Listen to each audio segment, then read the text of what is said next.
Assalamualaikum warahmatullahi wabarakatuh. Alhamdulillahilladzi arsala rasulahu bil huda wa dinil haq liyudhhirahu 'ala dini kulli wa kafa billahi syahida. Asyhadu an la ilaha illallah wa asyhadu anna Muhammadan abduhu wa rasuluh alladzi la nabiyya wa la rasula ba'dahu wa ma ba'du. Allahumma shalli ala Muhammad wa ala ali Muhammad kama shallaita ala Ibrahim wa barik ala Muhammad kama barakta ala Ibrahim fil alamin innaka Hamidum Majid. Kita sama-sama berdoa dulu teman-teman. Kita sama-sama luruskan niat. Bismillahirrahmanirrahim. Rabbi shrah li sadri wa yassir li amri wahlul 'uqdatam min lisani yafqahu qawli. Rabbi zidni ilman warzuqni fahman bi rahmatika ya arhamar rahimin. Yang pertama-tama yang saya hormati teman-teman panitia komunitas muslim-muslimah ya, dan juga teman-teman peserta yang hadir di sini. Semoga dengan segala pengorbanan teman-teman, pengorbanan waktu yang mungkin hari ini, malam ini ada yang istirahat, seharusnya teman-teman kita, tapi kita pakai untuk menuntut ilmu di Zoom ini. Semoga dengan segala pengorbanan waktu, pengorbanan kuota juga, pengorbanan harta, ada infak, insya Allah itu semoga menjadi kebaikan ke depannya, semoga menjadi amal soleh dan semoga menjadi penggugur dosa. Dan selamat juga untuk teman-teman komunitas muslim-muslimah yang milad ke 1 tahun ya. Nah, selamat milad ke 1 tahun. Semoga dengan milad ini harapan saya semoga teman-teman komunitas muslim-muslimah itu bisa terus berlanjut istiqomah dan semoga memberikan wadah untuk teman-teman yang belajar lewat online oleh komunitas muslim-muslimah menjadi baik lagi, menjadi lebih banyak lagi, menjadi lebih istiqomah dan konsisten lagi. Alhamdulillah. Baik teman-teman semuanya, malam ini kita akan bahas tentang jiwa-jiwa yang merdeka. Karena bertepatan juga nih hari ini, bulan Agustus ya, kemerdekaan Indonesia. Nah, ini temanya bertepatan dengan kemerdekaan kita, jiwa-jiwa yang merdeka. Apa sih jiwa-jiwa yang merdeka itu? Teman-teman, jiwa-jiwa yang merdeka itu jiwa-jiwa yang tidak diperbudak oleh dunia, jiwa-jiwa yang tidak diperbudak oleh hawa nafsu, jiwa-jiwa yang tidak diperbudak oleh kemaksiatan. Itu jiwa yang merdeka. Hari ini tuh kebalik teman-teman, sahabat semuanya, hari ini tuh kebalik. Menganggap bahwa kalau jiwa yang merdeka itu bebas gitu. Pengen bebas ya, apalagi yang namanya anak muda ya, pengennya bebas, gak mau diatur, gak mau gak mau apa ya, pengen serba bebas lah, pengen ngelakuin ini bebas, gak ada larangan, pengen ini itu, pengen ini gak ada sekali larangan-larangan. Nah itu hari ini tuh kebalik, menganggap bahwa jiwa yang merdeka itu seperti itu. Nah, padahal kalau misalkan kita merujuk di dalam agama Islam, jiwa yang merdeka itu jiwa yang mau diatur oleh Allah SWT. Itu jiwa yang merdeka. Jiwa yang merdeka itu bukan jiwa yang diperbudak oleh dunia, bukan jiwa yang diperbudak oleh kebebasan, hawa nafsu, kemaksiatan, bukan. Jiwa yang merdeka di dalam agama itu jiwa yang mau diatur oleh Allah, dan mereka akan merasakan ketenangan ketika Allah mengatur segalanya, yakin dengan segalanya. Nah, maka teman-teman semuanya, saya akan kasih contoh beberapa nih. Saya akan kasih contoh gambaran-gambaran. Contohnya misalkan, perbedaan jiwa yang merdeka dengan jiwa yang belum merdeka. Jiwa yang merdeka, jiwa yang merdeka itu dia yakin kalau misalkan segala yang ada di dunia ini udah Allah atur. Misalkan soal rezeki, misalkan ya. Soal rezeki. Kalau jiwa yang merdeka itu yakin soal rezeki itu dibahas di dalam surah An-Najm. Kita buka dulu deh. Surah An-Najm ayat ke 38 ayat ke 39. Ini gambaran aja ya. 38 39 39 40. 38 39 40. A'udzubillahi minasyaitonirrajim. Bismillahirrahmanirrahim. Contoh tentang rezeki. Kata Allah SWT, wa allaysa lil insani illa ma sa'a wa anna sa'yahu sawfa yura. Bahwa manusia itu tidak akan memperoleh kecuali yang telah diusahakannya. Dan rezeki itu tergantung seberapa banyak manusia itu berikhtiar. Nah, jiwa yang merdeka, dia yakin kalau misalkan rezeki itu telah diatur oleh Allah, makanya dia berusaha berikhtiar. Seberapa banyak dia berikhtiar, sebesar itu rezeki yang ia dapat. Nah, tapi kalau jiwa yang belum merdeka, ketika kebingungan soal rezeki, dia langsung bimbang, panik, ragu-ragu dengan Allah. Ini gimana ya? Saya kok kerjanya bingung, saya mau kerja di mana, saya mau kuliah di mana. Aduh, gimana ya nanti hidup ke depan nanti? Aduh, aku bakal punya mobil gak ya? Aku bakal punya HP bagus gak ya? Aku masih bisa makan gak ya? Bingung, mempertanyakan soal rezeki. Artinya, ketika dia bingung, kan dia terkekang tuh dengan pikirannya, tandanya dia sedang dijajah oleh pikiran sendiri.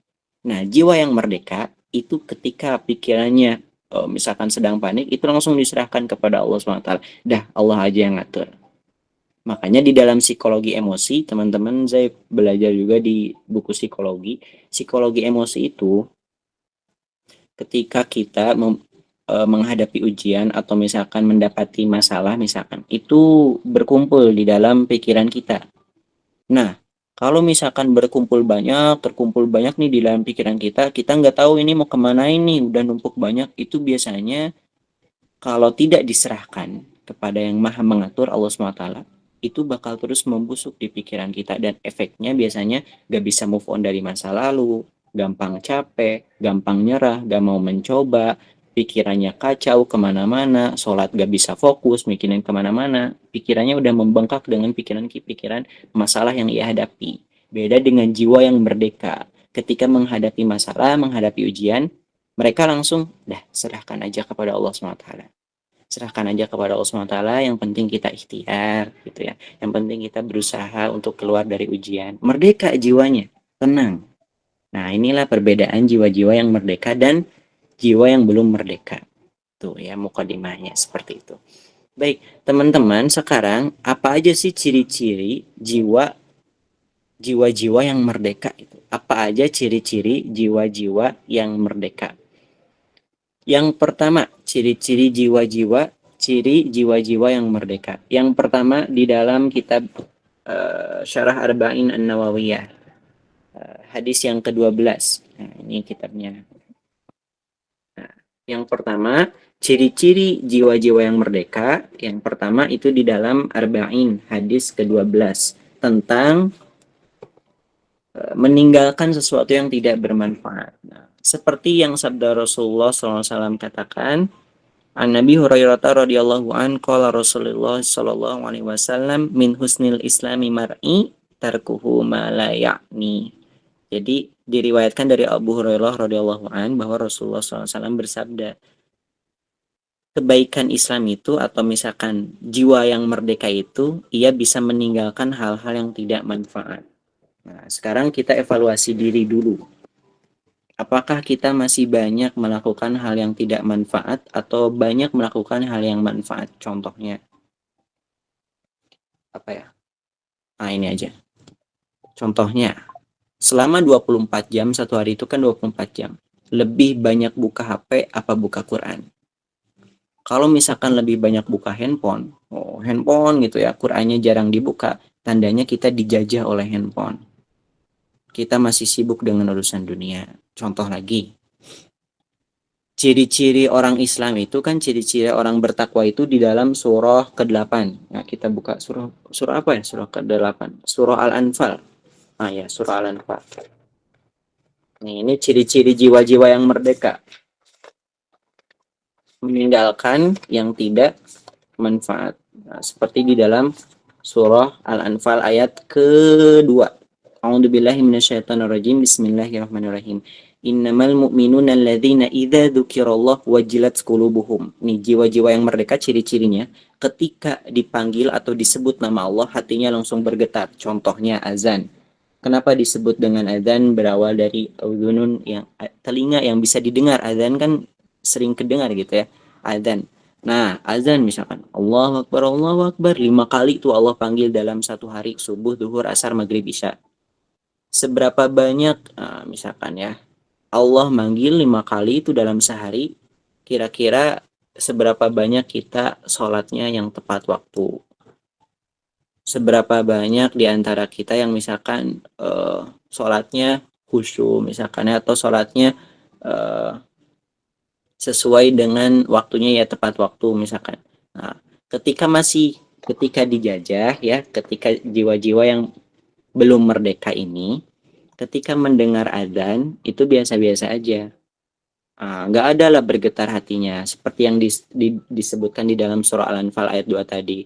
Tapi kalau misalkan jiwa-jiwa yang sudah merdeka, ketika ada panggilan Allah, mereka langsung menyahut dan langsung uh, melaksanakan panggilan Allah SWT. Seperti itu jiwa-jiwa yang merdeka. Jadi meninggalkan yang tidak ada manfaatnya. Kalau misalkan teman-teman pastinya punya handphone lah ya, scroll TikTok atau scroll YouTube atau apalah, Instagram, sosial media misalkan. Kira-kira yang dilihat teman-teman itu manfaat atau tidak? Kalau setidaknya tidak ada manfaatnya, mending cari yang manfaatnya. Misalkan kayak lihat potongan dakwah, self reminder, atau misalkan nasihat-nasihat para ulama gitu ya di handphone. Biar ada manfaatnya. Nah, itulah ciri-ciri jiwa-jiwa yang merdeka itu tidak diperbudak dengan sesuatu yang tidak ada manfaatnya. Kita mempunyai waktu yang sama, teman-teman, 24 jam satu hari. Tapi cara pakainya itu biasanya kalau misalkan kita mempunyai waktu yang sama, tapi masa depan kita itu bisa jadi beda-beda. Padahal waktu kita sama. Nah, bisa jadi itu dilihat dari cara dia pakai waktu selama 24 jam ini. Contohnya, ada orang yang misalkan bangun tuh sepertiga malam, sholat subuh, kemudian aktivitas olahraga, makan baik misalkannya, langsung belajar misalkan, intinya disiplin lah waktunya, dia pakai satu hari itu disiplin. Itu akan beda nanti hasil ketika dia di masa depan dengan orang yang misalkan kerjaannya rebahan, ngehalu misalkan ya, rebahan, ngehalu, nggak mau bergerak, cuman cita-citanya tinggi tapi nggak mau mencoba. Kerjaannya tuh cuman kayak adalah ngehalu misalkan, kerjanya cuman kayak ngomen-ngomen orang, gak mau bergerak misalkan ya, gak mau mengevaluasi diri gitu, kerjanya tuh gitu aja. Nah, itu akan beda juga nanti masa depannya pun akan gitu-gitu aja. Makanya masa depan itu dilihat dari apa yang kita lakukan hari ini. Kalau kita melakukan hari ini banyak yang tidak manfaatnya, berarti jiwa kita ini masih dijajah oleh hal-hal yang tidak manfaatnya. Makanya kata Rasulullah SAW, jiwa-jiwa yang merdeka itu yang pertama, dia bisa meninggalkan hal-hal yang tidak ada manfaatnya. Itu yang pertama. Yang kedua, apa jiwa-jiwa yang merdeka, ciri-cirinya? Yang kedua, di dalam surah Al-An'am ayat 125. Al-An'am ayat 125. Surah ke-6 ayat 125. A'udzu billahi minasyaitonir rajim. Bismillahirrahmanirrahim. Faman yuridillah ayyahdiyahu yasrah sadruhu lil Islam. Ciri yang kedua, jiwa yang merdeka itu, yang kedua, merasa mudah melakukan amal soleh. Jadi melakukan ibadah itu mudah. Melakukan ibadah mudah, melakukan amal soleh mudah. Nah, kalau misalkan kita masih berat melakukan amal soleh, masih berat untuk taat sama Allah, tandanya kita dijajah oleh dunia dan nafsu. Tapi kalau kita bisa merdeka gitu ya dari hawa nafsu, dari hal-hal yang tidak manfaat seperti yang tadi yang pertama, bisa semangat untuk beribadah, mudah untuk melakukan amal soleh itu mudah, sholat berjamaah mudah, infak mudah, berbuat baik kepada orang lain mudah, ikut kajian mudah, belajar mudah, ngaji mudah, berarti tandanya dia terbebas gitu, tidak dijajah oleh hawa nafsu. Nah, beda dengan yang masih dijajah oleh hawa nafsu, susah melakukan amal soleh itu. Nah, maka kita evaluasi lagi nih yang kedua, apakah diri kita ini mudah melakukan amal soleh atau masih berat melakukan amal soleh? Kalau misalkan kita masih berat melakukan amal soleh, berarti harus dievaluasi, kita harus merdeka dari hawa nafsu. Kita jangan sampai dijajah terus oleh hawa nafsu. Ya, jadi mudahlah melakukan amal soleh. Ada teman-teman, ada orang misalkan ya, rumahnya itu dekat dengan masjid misalkan. Orangnya itu rumahnya itu dekat dengan masjid. Tapi ketika adzan berkumandang, orang itu tuh nggak ke masjid gitu. Padahal rumahnya tuh dekat dengan masjid. Nah, tandanya orang ini tuh masih berat gitu untuk sholat berjamaah misalkan ya, masih berat untuk pergi ke masjid padahal di depan masjidnya tuh. Nah, tandanya masih dijajah nih oleh dunia. Bisa jadi misalkan, aduh, aku masih banyak kerjaan, aku masih banyak urusan misalkan ya, jadi belum bisa pergi ke masjid. Nah, masih dijajah dengan dunia. Padahal dunia itu gak akan selamanya dipegang. Ujung-ujungnya pasti kita meninggal. Apa yang nanti akan disiapkan kalau misalkan kita meninggal? Apalagi yang paling parah itu ya, seseorang yang dia sholat, tapi sholatnya itu dijajah. Sholatnya itu belum merdeka. Apa ciri-ciri sholat yang belum merdeka? Pertama, ketika ia sholat, pikirannya tuh ingat Allahnya sedikit. Ketika ia sholat, pikirannya ingat dunia, terus urusan dunia misalkan ya. Ingat Allahnya dikit, masih dijajah tuh sholatnya. Yang kedua, sholatnya tergesa-gesa. Tergesa-gesa sholatnya. Yang ketiga, kalau misalkan lagi sendiri, sholatnya itu nggak tumak nina. Tapi kalau misalkan di tempat umum, di masjid, sholatnya tuh khusyuk gitu. Karena mungkin ada orang lain ya, dilihat orang lain. Misalkan ya ada sikap sifat ria, misalkan hati-hati. Jangan sampai sholat kita ini dijajah gitu, dengan nafsu kita. Sholat aja masih dijajah gitu. Nah, jangan sampai kita seperti ini. Evaluasi lagi yang kedua. Ya. Jadi yang pertama tadi, yang pertama itu di dalam hadis Arba'in, hadis ke-12. Jiwa-jiwa yang merdeka itu, ciri yang pertama, bisa meninggalkan sesuatu yang tidak ada manfaatnya. Nah, cobalah kita evaluasi. Mulailah sekarang cari-cari yang manfaat gitu ya. Mulailah meninggalkan yang setidaknya, oh ini kayaknya ngabisin waktu doang lah. Cobalah tinggal gitu. Coba tinggal, mending cari yang lain. Terus yang keduanya, mudah melakukan amal soleh, merasa mudah untuk beramal soleh, itu yang keduanya. Yang ketiga, yang ketiga, 5.000 biasa. Aku 10.000. yang ketiga teman-teman, di dalam surah Al-A'raf ayat 179. Al-A'raf ayat 179, kita buka dulu ya. A'udzubillahi minasyaitonirrajim. Bismillahirrahmanirrahim. Ini ciri-ciri jiwa yang merdeka yang ketiga di dalam surah Al-A'raf ayat 179. Bismillahirrahmanirrahim. Walaqad dara'na li jahannama katsiran minal jinni wal ins lahum qulubun la yafqahuna biha wa lahum a'yunun la yubsiruna biha wa lahum adhanun la yasma'una biha ulaikal an'am bal hum adall ulaika humul ghafilun. Jadi ciri yang kedua, ciri yang ketiga, jiwa yang merdeka itu banyak mendengar atau melihat dan mengikuti kebaikan. Banyak mendengar, melihat, dan mengikuti kebaikan. Itu jiwa yang merdeka. Jiwa yang merdeka yang ketiga, banyak mendengar, banyak melihat, banyak mengikuti kebaikan. Contoh, banyak mengikuti kebaikan. Di sini dijelaskan, lahum qulubul la yafqahuna biha. Jiwa-jiwa yang merdeka itu, ini jiwa-jiwa yang dijajah ya, mohon maaf. Kalau jiwa-jiwa yang dijajah itu lahum qulubul la yafqahuna biha. Mereka punya hati, tapi hatinya itu buta gitu. Hatinya itu tidak mau mengikuti kebaikan.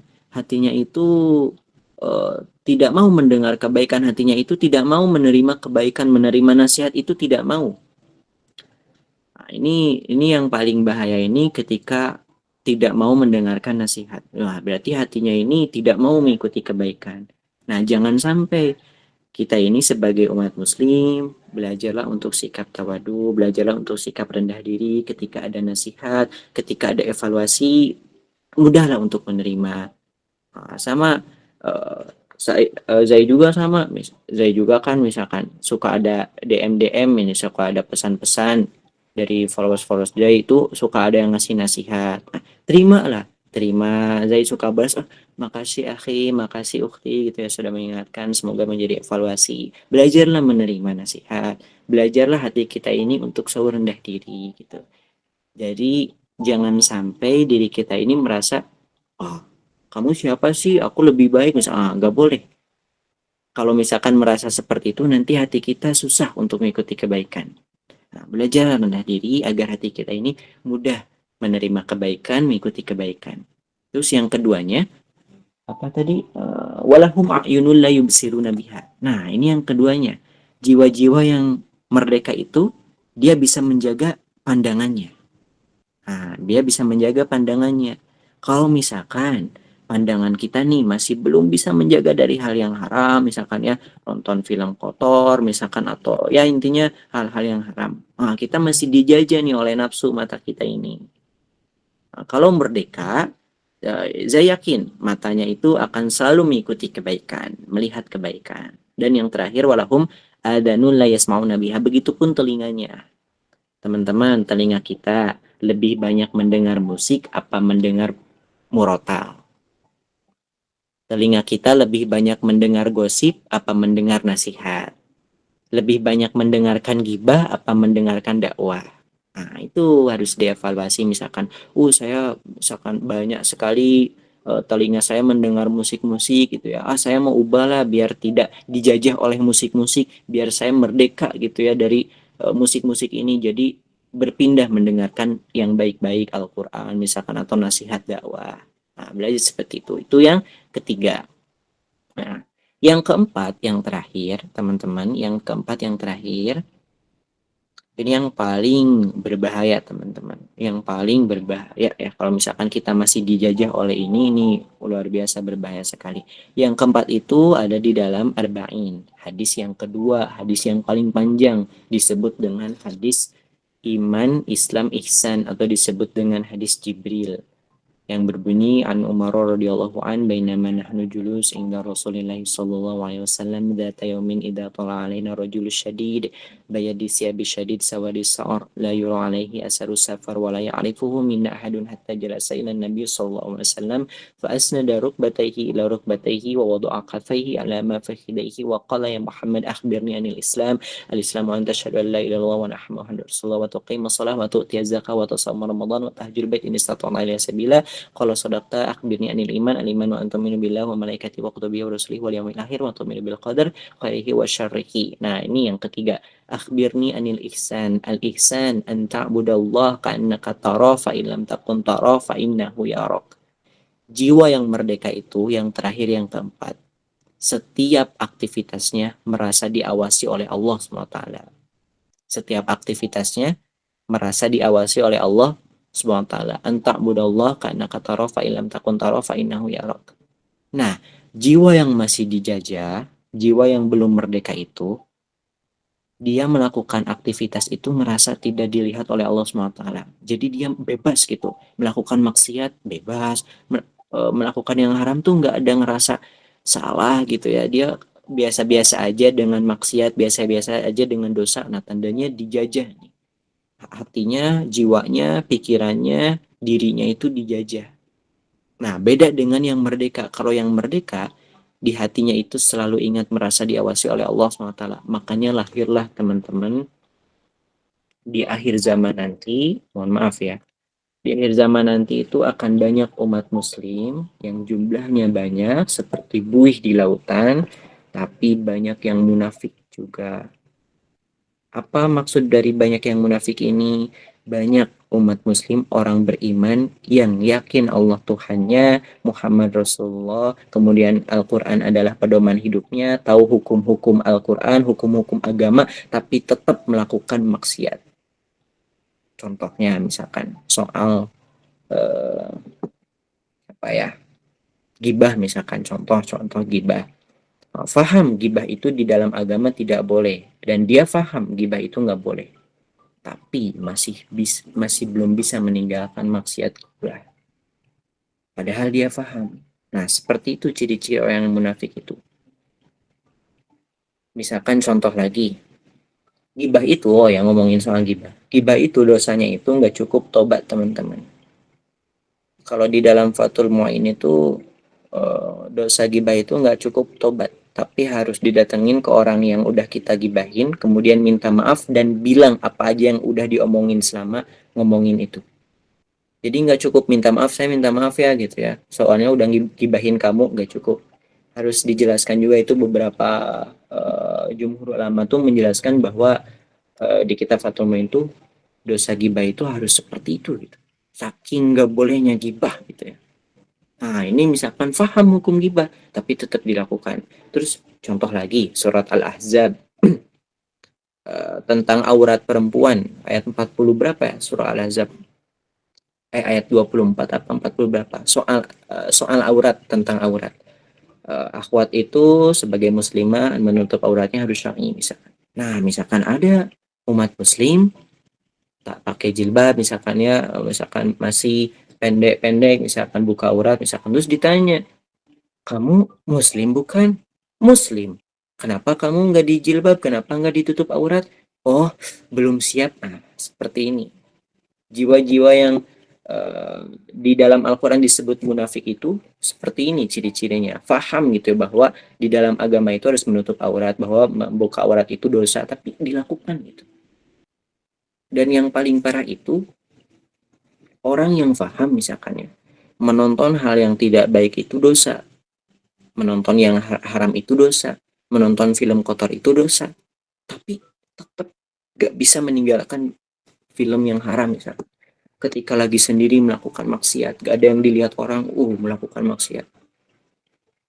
Padahal dia paham menonton film tidak baik itu dosa. Nah, seperti ini, jiwa yang masih dibubudak oleh nafsu itu, belum merdeka jiwanya. Jiwa munafik itu seperti ini ciri-cirinya.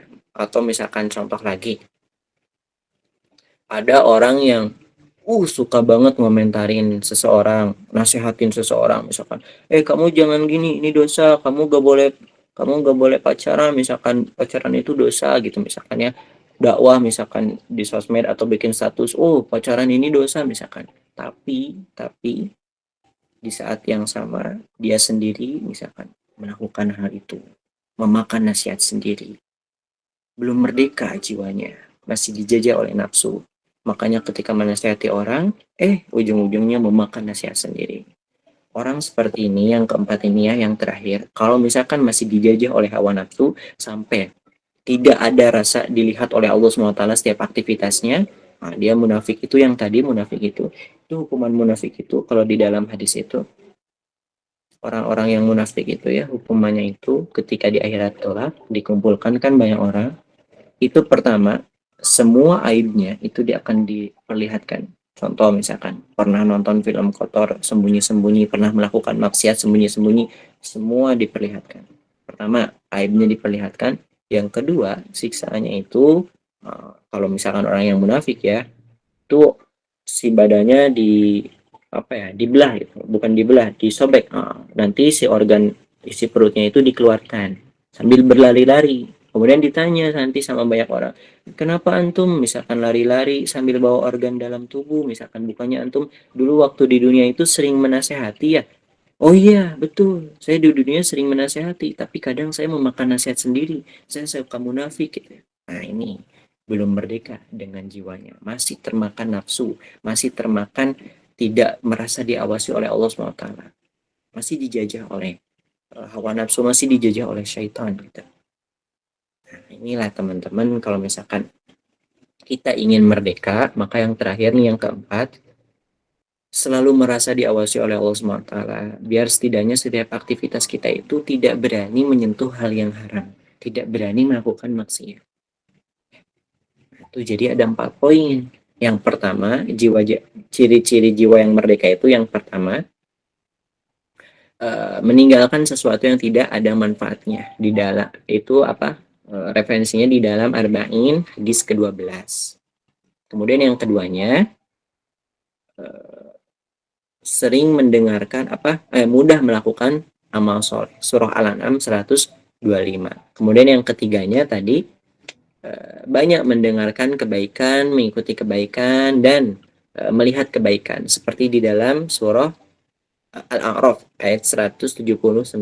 Dan yang terakhir, yang keempat, di dalam hadis Arba'in yang kedua, hadis yang paling panjang, tentang yang ketiga, anta'budallah ka'annaka tarahu fa illam takun tarahu fa innahu yarah, tentang merasa diawasi oleh Allah SWT.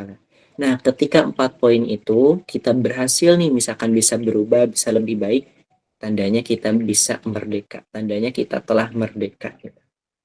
Nah, kalau misalkan kita masih dijajah itu nanti dilihat aja, dievaluasi diri aja. Kalau misalkan melakukan amal soleh masih berat, meninggalkan yang tidak ada manfaatnya tuh masih susah, meninggalkan maksiat masih berat gitu ya, masih susah. Kemudian mata kita masih sering melihat yang tidak baik, mendengar yang tidak baik, dan gak mau mendengarkan nasihat, hati kita keras. Tandanya jiwa kita ini belum merdeka, masih dijajah oleh hawa nafsu, masih dijajah oleh ego, masih dijajah oleh pikiran-pikiran yang overthinking yang buruk gitu. Beda dengan jiwa yang merdeka, dia akan selalu menyerahkan segalanya kepada Allah SWT dan fokus menjalani kehidupan gitu ya. Dia merasa diawasi oleh Allah SWT, hidupnya baik, tertata, setiap waktunya ada manfaatnya, setiap dia melakukan sesuatu tuh pasti manfaat gitu. Nah, itu jiwa yang merdeka tuh enjoy gitu, tenang hidupnya. Nah, seperti itulah jiwa yang ciri-ciri jiwa yang merdeka. Insya Allah teman-teman untuk materi 30 menit aja ya. Nanti sisanya kita kembangkan aja kalau misalkan ada sesi tanya jawab ya. Jadi sedikit aja, 4 poin aja itu.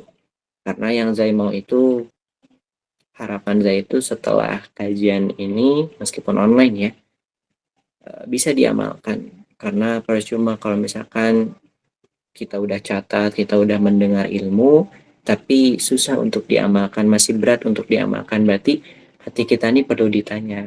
Nah, hati kita tuh sebenarnya menerima nasihat gak gitu. Sebenarnya kamu ini beriman tidak sama Allah gitu ya. Nah, semoga dengan 4 poin ini bisa kita aplikasikan dalam kehidupan. Wallahu a'lam bishawab, barakallahu fiik. Semoga ada manfaatnya insyaallah. Selanjutnya saya kembalikan lagi ke moderator. Insyaallah mungkin ada sesi tanya jawab atau bagaimana, saya kembalikan lagi ya kepada moderator. Terima kasih. Assalamualaikum warahmatullahi wabarakatuh. Waalaikumsalam warahmatullahi wabarakatuh. Alhamdulillah, terima kasih kepada Kak Zai yang telah menyampaikan materinya. Semoga materi yang disampaikan dapat bermanfaat dan dapat kita amalkan dalam kehidupan sehari-hari kita. Baik, untuk acara selanjutnya yakni sesi tanya jawab. Kesempatan ini akan saya berikan kepada 3 orang. Bagi teman-teman yang ingin bertanya, saya persilakan untuk mengangkat tangan dan open mic atau bisa ketik di kolom komentar.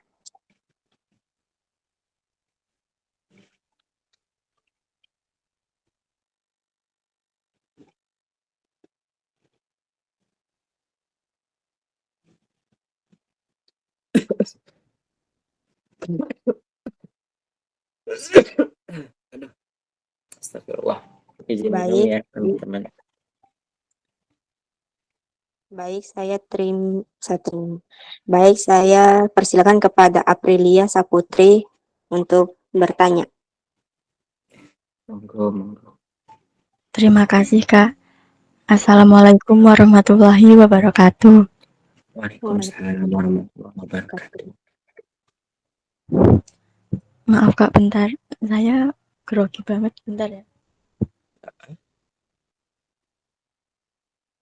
Kenapa? Maaf, Kak. Izin bertanya. Iya.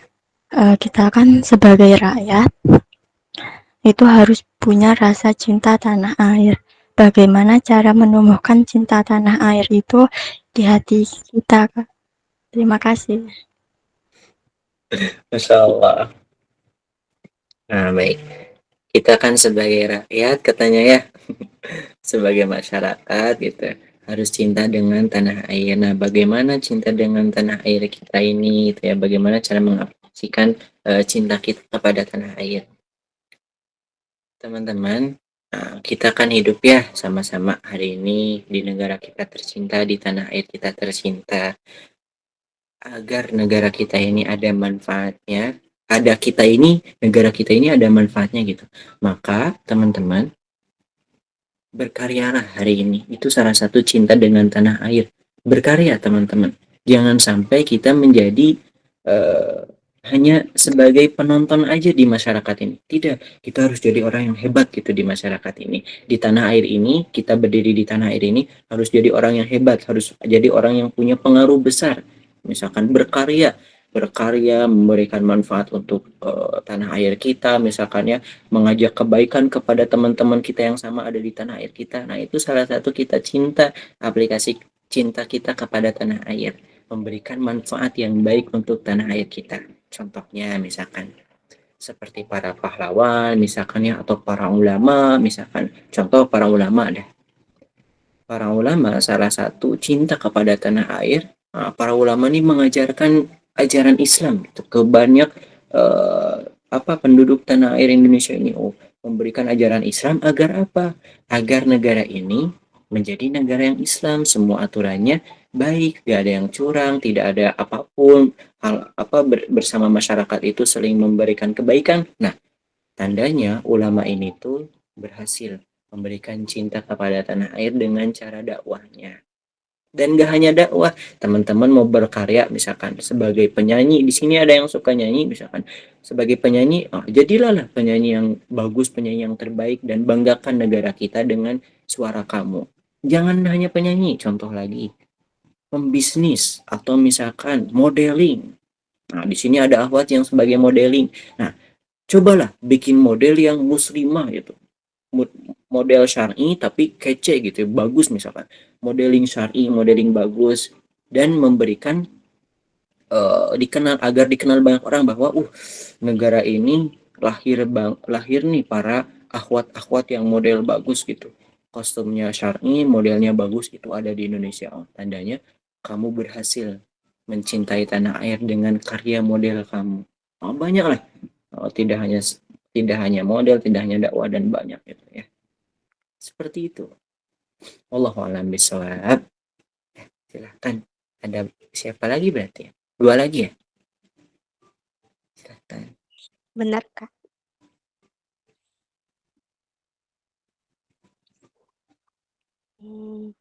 Untuk duanya kayaknya Kak Zai bisa pilih sendiri di kolom komentar.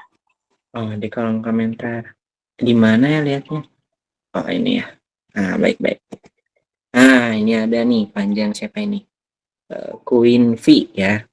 Bismillahirrahmanirrahim. Assalamualaikum warahmatullahi wabarakatuh. Afwan, Kak izin bertanya, mungkin ini di luar tema. Di zaman sekarang itu kan banyak yang belajar agama, ikut kajian agama, atau ngefans pendakwah muda seperti itu, tapi tahu berlebihan, contohnya ngehalu bisa jadi jodoh di masa depan. Bagaimana tanggapan kakak mengenai itu? Baik.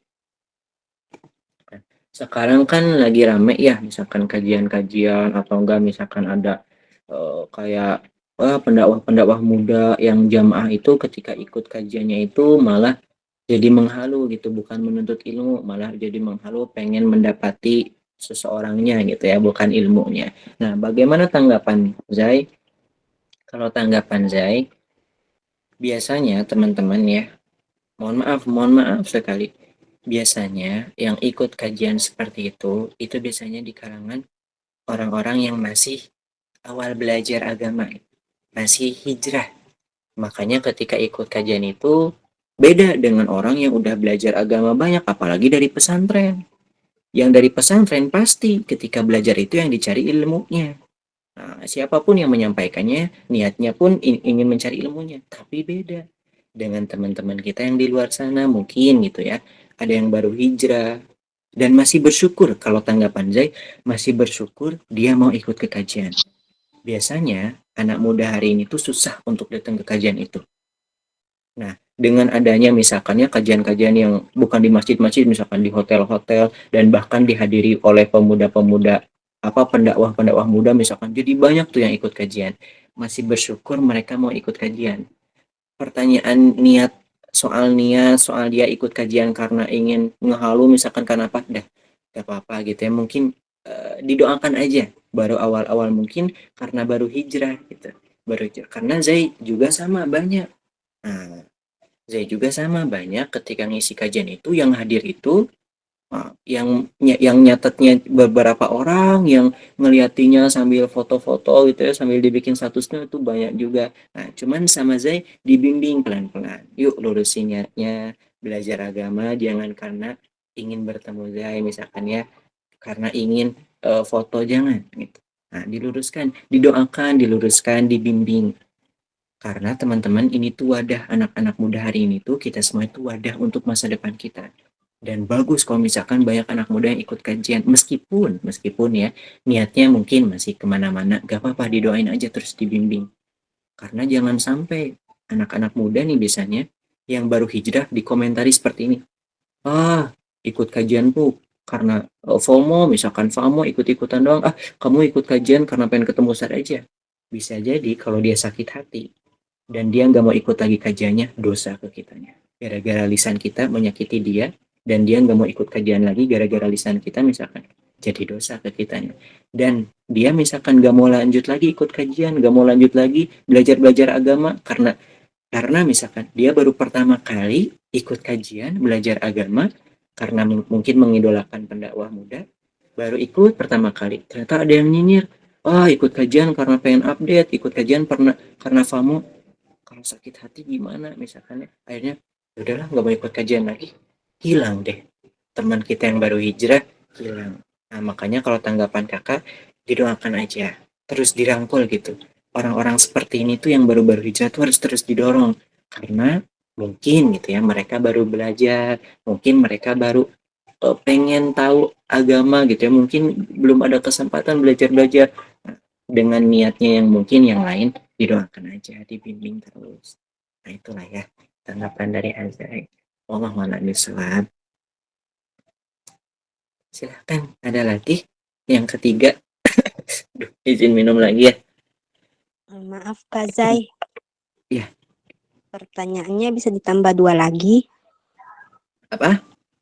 Pertanyaannya bisa ditambah 2 lagi. Oh iya boleh. Oke. Baik teman-teman, saya terima 2 lagi pertanyaan ya. Terima kasih.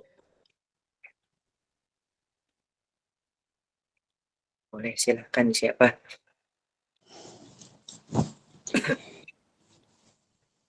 Bismillahirrahmanirrahim. Assalamualaikum warahmatullahi wabarakatuh. Salam. Siapa ini?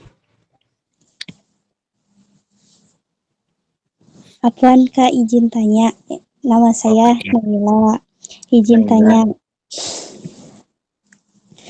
Kan Apa, salah satu jiwa-jiwa yang merdeka itu dengan menjaga juga. Nah, terkadang maksiat yang dijalankan sendirian itu susah untuk dihilangkan. Bagaimana agar pikiran kotor itu hilang dalam otak kita? Apakah harus copot otaknya? Copot otaknya. Janganlah. Astagfirullah. Ya, baik. Sekian. Terima kasih. Aduh, ini senang sekali guyon ya kayaknya Naila. Nah, Kazai, ciri-ciri jiwa yang merdeka itu kan dia bisa meninggalkan maksiat. Nah, kadang kalau misalkan lagi sendiri, itu susah banget meninggalkan maksiat. Kalau lagi sendiri itu. Nah, teman-teman, memang para nasihat ulama itu banyak nasihatnya seperti ini. Yang paling berat itu yang paling berat meninggalkan maksiat itu ketika lagi sendiri karena tidak ada yang lihat gitu. Jadi potensi maksiat itu besar ketika lagi sendiri. Nah, bagaimana cara keluar gitu ya dari maksiat yang lagi sendiri itu atau pikiran-pikiran kotor yang itu, kayaknya ini kesempatan nih, nggak ada yang lihat pengen maksiat misalkan. Bagaimana keluar dari itu? Nah, nasihat para ulama yang pertama, keluar dari zona itu. Misalkan contoh, teman-teman tuh lagi di kamar misalkan ya. Lagi di kamar, lagi sendiri, di rumah lagi sepi, tiba-tiba pengen melakukan maksiat nih. Nah, kalau bisa usahain pergi gitu. Jangan diam di kamar, pergi keluar kamar. Karena biasanya ya itu wallahu alam ya, kalau kata para ulama itu setan tuh yang menggodanya tuh banyak gitu. Agar melakukan maksiat, makanya pergi gitu, jauh-jauh lah dari kamar gitu. Karena takut melakukan maksiat. Yang pertama. Kemudian nasihat ulama lagi yang kedua itu seperti ini. Kalaupun yang pertama tidak bisa, katanya, keluar dari zona itu, maka bawalah teman, katanya. Nah, seperti itu. Jadi bawa teman. Misalkan, temen ini di rumah lagi nggak ada siapa-siapa, misalkan. Nah, jadi menyibukkan diri nanti dengan teman. Nah, seperti itu. Kemudian yang ketiganya, yang terakhir, Kalaupun tidak ada teman, misalkan keluar dari zona nyaman pun susah. Yang ketiganya itu mah ada di dalam hadis, ada nasihat Rasulullah, sabda Rasulullah, innama a'malu bil khawatim. Hati-hati dengan amal terakhir. Bagaimana kalau saat itu juga melakukan maksiat lagi sendiri, itu amal terakhir kita, meninggal pada saat itu juga. Nah, makanya kata Rasulullah, selalu ingat mati. Innama a'malu bil khawatim. Selalu ingat amal terakhir. Jadi harus takut kalau misalkan bayangin lagi melakukan maksiat dan pada saat itu juga wafat. Nah, bagaimana? Kalau misalkan seperti itu, nih Zai berikan beberapa dalil tentang hukuman kalau misalkan meninggal dalam keadaan maksiat. Pertama ada di dalam surah Al-Hajj ayat 47. Hukuman bagi orang-orang yang meninggal nih maksiat, akhir hayatnya tuh maksiat dan meninggal, hukumannya surat Al-Hajj 47. Pertama, Al-Hajj 47, satu hari di akhirat itu kan sama dengan 1000 tahun ya. Di Al-Ma'arij itu tanujul malaikatu wa ruhu ilaihi min kana miqdaruhu khamsina alfasana. Satu hari di akhirat itu sama dengan 50.000 tahun kurang lebih. Intinya waktu di akhirat itu lebih lama. Nah, kalau kita di dunia misalkan melakukan maksiat sekali aja, contoh sekali doang dalam seumur hidup, misalkan melakukan maksiat contohnya sekali doang, nah sehari doang misalkan ya, sehari ini nanti dipertanggungjawabkan di akhiratnya itu sama dengan kurang lebih 50.000 tahun atau bahkan lebih lama, padahal sehari doang melakukan maksiatnya. Makanya kalau misalkan ada kepikiran melakukan maksiat nih, hilangkan pikiran itu, coba pikirin juga gimana kalau misalkan pada saat itu juga wafat dalam keadaan maksiat tuh bahaya gitu. Dihukumnya mungkin ya melakukan maksiatnya mungkin cuma beberapa jam, tapi dihukum di akhiratnya pertanggungjawabannya itu bisa beberapa tahun. Kuat gak kita kalau misalkan dihukum beberapa tahun misalkan? Makanya innamal a'malu bil khawatim yang ketiga. Selalu ingat dengan amal terakhir. Gimana kalau misalkan lagi terbesit melakukan maksiat, ingin melakukannya, dan pada saat itu juga gimana kalau wafat. Nah, makanya selalu hati-hati ya. Itulah 3 nasihat. Semoga bisa keluar dari Victor, pikiran kotor, dan jiwa-jiwa misalkan yang masih dijajah oleh nafsu ketika lagi sendiri. Wallahu a'lam bishawab. Silahkan. Mau siapa lagi? Izin minum lagi ya. Bismillah, Assalamualaikum, Azai. Ya, siapa? Waalaikumsalam. Siapa ini? Ya, nama saya Nabila Rahmi, asal Sumatera Barat. Sumatera Barat. Ya, silahkan Ya, Nabila Rahmi. bentar. Jadi gini, Kak Zai, saya itu kayak punya masalah gitu, banyak masalah. Terus Banyak masalah. menurut saya gitu. Terus Oh ya, bagaimana supaya kita itu lebih ikhlas masnya, atau apakah ada pesan gitu supaya saya bisa lebih ikhlas, lebih sabar, siap. dan juga Ikhlas. lebih tangguh gitu. Siap. Udah itu Kak Nabila? Iya, itu aja deh. Ya. Siap. Pertanyaannya Kak Nabila, katanya teman-teman, bagaimana ya saya ini merasa banyak sekali ujian, banyak sekali masalah gitu. Bagaimana ya agar saya ikhlas dan siap menjalani ujian itu? Nah, Kak Nabila dan teman-teman semuanya tahu nggak? Allah itu berfirman di dalam surah Al-Hadid ayat 22. Bisa dibuka Al-Hadid ayat 22. A'udzubillahi minasyaitonirrajim. Bismillahirrahmanirrahim. Nah, ma asaba min musibatin fil ardi wala fi anfusikum.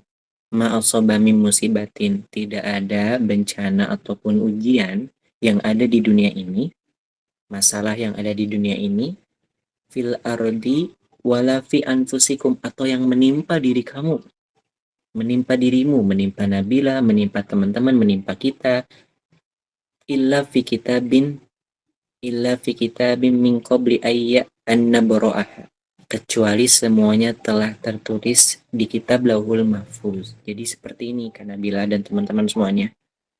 Setiap ujian ataupun masalah yang ada di dunia ini ataupun yang menimpa diri kita, itu semuanya telah Allah atur gitu ya, telah tertulis di kitab Lauhul Mahfuz.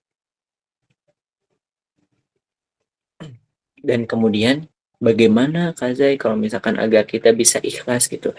Saya udah mulai yakin nih kalau misalkan ujian ini dari Allah SWT. Bagaimana agar bisa kita ikhlas? Teman-teman, karena Nabila dan sahabat semuanya, ujian Allah itu diberikan kepada hambanya. Itu sebenarnya rasa kasih sayang. Contoh seperti ini. Karena Nabila ini pengen kuliah di universitas terbaik contohnya. Nah, ketika mau kuliah di universitas terbaik itu, banyak sekali tantangannya, banyak sekali ujiannya. Atau pengen hijrah deh, contoh, karena Nabila itu pengen hijrah dekat sama Allah. Banyak sekali godaannya, banyak sekali teman-teman yang nyinyir. Nah, itu tuh ujian yang diberikan Allah itu sebenarnya itu hadiah untuk Kanabila agar Kanabila itu siap mencapai universitas itu atau siap mencapai hijrah itu. Contoh, paham gak ya? Contoh gini ya. Karena bila berdoa misalkan, ini gambaran yang mudah aja lah. Karena bila berdoa pengen laptop misalkan ya, contoh. Karena bila tuh berdoa pengen laptop. Nah, pas pengen laptop itu pasti ada ujiannya, ngumpulin uangnya susah, gak tahu dari mana ngumpulinnya, misalkannya ada ujiannya. Nah, ujian itu tuh Allah berikan itu agar karena bila tuh ada usaha dan siap menerima laptop itu. Nah, kalau nggak dikasih ujian, karena bila nanti nggak bisa dapat laptop itu. Karena di dunia ini nggak ada yang singkat, harus ada ikhtiarnya. Jadi ujian itu yang pertama, ujian itu diberikan kepada manusia karena permintaan manusia. Manusia misalkan minta eh, pengen pengen menjadi orang yang kaya raya misalkan, maka Allah uji dulu tuh agar pantas menjadi orang yang kaya raya. Pengen minta ya Allah pengen punya mobil, Allah bakal uji lagi agar dia pantas punya mobil. Jadi ujian itu diberikan untuk ngetes gitu. Apakah kamu pantas diberikan Allah mobil? Apakah kamu pantas diberikan Allah untuk universitas terbaik ini? Misalkan. Maka diuji dulu. Itu yang pertama. Yang kedua, ujian itu diberikan teman-teman yang ada di dunia ini. Itu bisa jadi untuk menjadikan kita lebih dewasa. Jadi Allah itu seperti mendidik kita gitu ya. Allah itu seperti mendidik kita agar kita ini lebih dewasa, seperti orang tua aja. Nah, contoh seperti ini. Teman-teman tuh jadi orang tua misalkan. Teman-teman seorang ibu atau seorang ayah punya anak satu umurnya baru 5 tahun misalkan. Nah, si anak ini tuh anak teman-teman tuh umur 5 tahun tiba-tiba udah minta, ayah, ibu pengen minta Aerox misalkan. Tiba-tiba pengen minta Aerox, pengen minta mobil, pengen minta komputer misalkan. Kira-kira kalian sebagai ayah dan ibu bakal ngasih nggak motor Aerox ke anak yang 5 tahun? Gak akan ngasih. Tapi kalau ditanya, sayang nggak sama anak? Sayang. Tapi kenapa nggak ngasih? Ya belum waktunya. Nah, bisa jadi Allah juga ya belum ngasih sesuatu, atau misalkan lagi ngasih ujian itu, teman-teman misalkan menginginkan sesuatu tapi malah dikasihnya ujian, bisa jadi Allah tuh belum waktunya. Jadi Allah tuh kayak sabar dulu gitu ya, sabar dulu, Allah mendidik kamu dulu agar siap, agar dewasa. Nah, ujian itu diberikan, kata para ulama ya, ujian itu diberikan kepada seorang manusia atau seorang hamba, itu adalah salah satu didikan Allah agar hamba itu menjadi lebih dewasa. Karena kalau nggak diuji, ya akan gitu-gitu aja gitu. Makanya Allah uji agar lebih dewasa. Karena manusia itu akan berubah. Ya. Manusia itu akan berubah oleh dua hal. Pertama, dikasih ujian atau musibah, atau diberikan nasihat. Kalau diberikan nasihat gak bisa berubah, diberikan nasihat Al-Quran, nasihat dakwah, nasihat belum bisa berubah, maka Allah akan uji hamba itu agar bisa berubah, agar bisa dewasa. Nah, makanya kata para ulama, manusia itu akan berubah atau lebih dewasa, lebih baik itu ada dua. Ketika diberikan ujian atau diberikan nasihat. Seperti itu ya. Jadi ma'asobami musibatin fil ardi walafi anfusikum. Tidak ada ujian yang ada di dunia ini atau yang menimpa diri kamu. Itu memang semuanya telah diatur. Dan ujian itu pasti akan selesai. Ya. Jadi nggak akan selamanya kita terus diuji, nggak akan. Akan ada masanya selesai. Allahu a'lam bishawab.